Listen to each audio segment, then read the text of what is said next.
Minus Kawhi Leonard are a game better than last year's championship pace, although they are now second rather than first in the Eastern Conference, but playing better defense by about 2.5 points per 100 possessions so far. Rematch with Indiana tonight on the road. Eric Koreen covers the champs for The Athletic and is with us now from Indy. Eric, what did that rabbit out of the hat win Wednesday night say about this team? I think it showed what the Raptors have been showing all year, is they just find a way to cobble together 48 minutes that are good enough to beat some pretty good teams. The press that they used, the full court press that they used in the last 3 minutes or so, it was key to the 30-point comeback just before Christmas against Dallas, if you remember that game. In other games, it's been zone defenses. In other games, it's been man-to-man defenses. But this is the second-best defensive team in the league, and you don't really look at anybody except for maybe Pascal Siakam and say that guy looks like one of the best defenders in the league, but they are smart and savvy and play really hard every night, and that's why they are where they are. And obviously, Nick Nurse deserves some credit for that defense as well. Are there any limits to what he will try defensively in a game? Well, he seems not at all to be concerned about what other people think about him, which is a great quality to have. You know, like there were Steph Curry last year in the finals was sort of scoffing about the janky box and one defense. There's been triangle and twos, 2-1-2s, straight up man defense, lots of, a full court press starting at the beginning of the fourth quarter against Dallas. He's not afraid, and it's a really good quality for a coach to have. And I think as offenses have gotten more dynamic and there's more three-point shooting, you can see the defense is starting to get more creative across the league, and I think Nick Nurse and the Raptors are certainly at the forefront of that. You know, coming off the championship, obviously, without Kawhi Leonard in the lineup, nobody was predicting Toronto to be second at this point in the season. What have they done better than expected?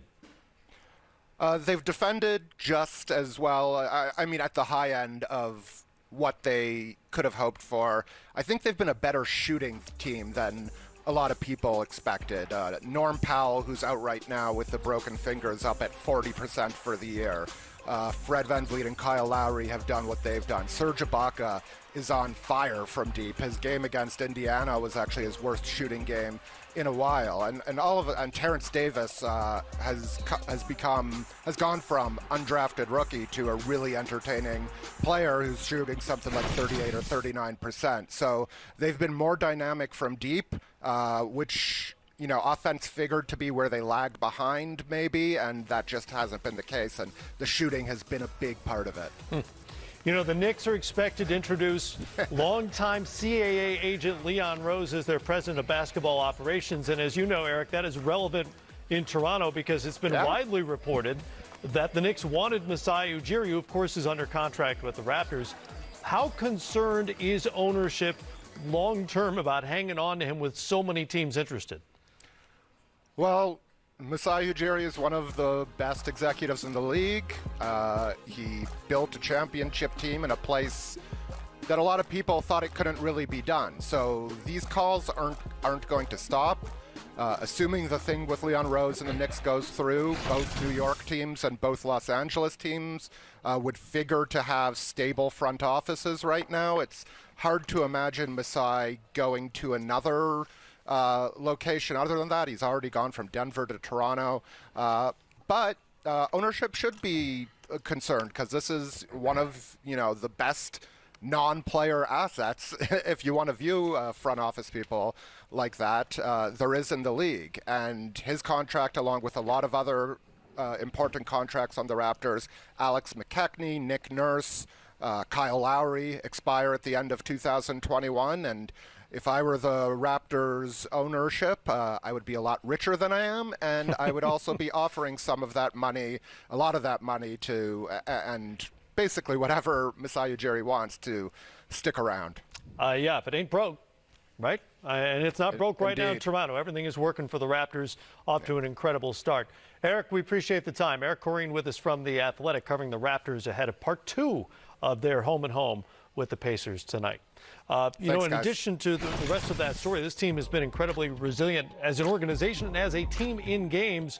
We told you about the comeback against Indiana, who led by 19 on Wednesday night. Mavericks led by 30 in the game. The Raptors came back to win, and there they are at 13-10 in games that they have trailed by 10 or more.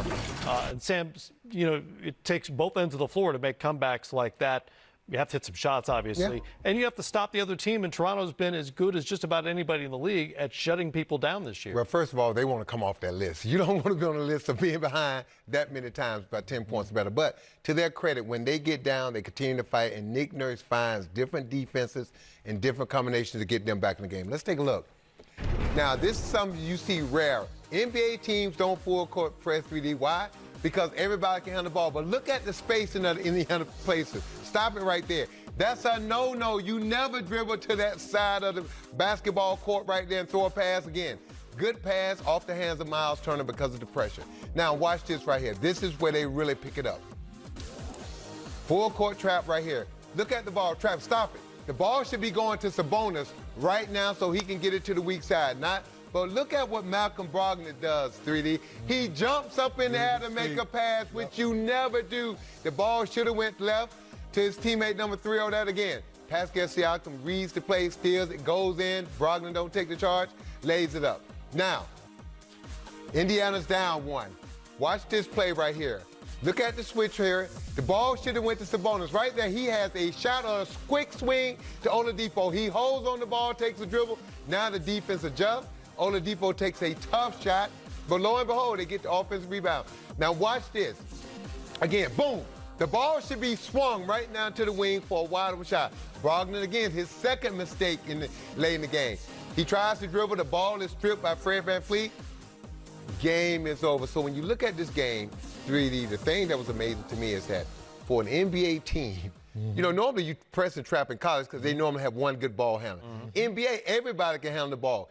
But this show you, the Pacers wasn't ready for the trap. Once they started getting trapped, Nate McMillan probably should have took a timeout to get everyone organized. He waited late into that game, under a minute, to take that timeout, and by then the momentum had swung, and Indiana was just fried at that point. No spacing, over-dribbling the basketball, and then not being strong, leaving your feet. You're talking about a guy like Malcolm Brogdon twice. Very Instead of picking it up, stepping through, or using a timeout. Although it's funny you say, no one should leave their feet, and everybody does it. Yep. Everybody around the league does it. Very, very rare, Matt, that the smart guy, like seeing Malcolm Brogdon do it, really caught us off guard. Where other night with Mike Conley pump fake and split the trap with bounce pass, they got easily up for Utah. Now, with that being said, I think Nick Nurse has reminded people about the little things. I know a lot of coaches now saying, you know what, before we leave practice day, let's put in our full court press break and our half court press break, because now there are other teams, just like the other night, Miami went to a half court zone against Philadelphia. You saw Dallas put more zone. So now look for teams, Matt, to put in a zone offense and a full court press offense, because now teams understand if a team's not prepared for it, you can get some easy turnovers to turn the game around for you. It's not very often that a coach of a defending champion wins Coach of the Year, but Nick Nurse is absolutely a candidate. He deserves it. I don't know where he'll finish, but he should finish top 3. He should finish right there. Oh, yeah, without a doubt. There are a lot of good candidates, as always. Yeah. They'll face an Indiana Pacers team that has been good. They're 5th, getting Victor Oladipo back in the lineup, trying to reincorporate him into the flow of things there. But the Pacers are coming in on a 3-game losing streak. How long do you expect until Oladipo, who said the other night he felt more like himself, extended minutes, etc., until he's really himself? Yeah, I think, and Sam knows this too, it's a touchy-feely situation where Nate McMillan has to figure out, is his eyes telling him the right thing, of seeing him flow through things? Because, Matt, you know this. They're not practicing hour and 2 hours anymore. It's your shoot-arounds, a lot of walk-through. He's playing against G League guys and guys who are not playing heavy minutes. So I'm going to come to you on this one, Coach.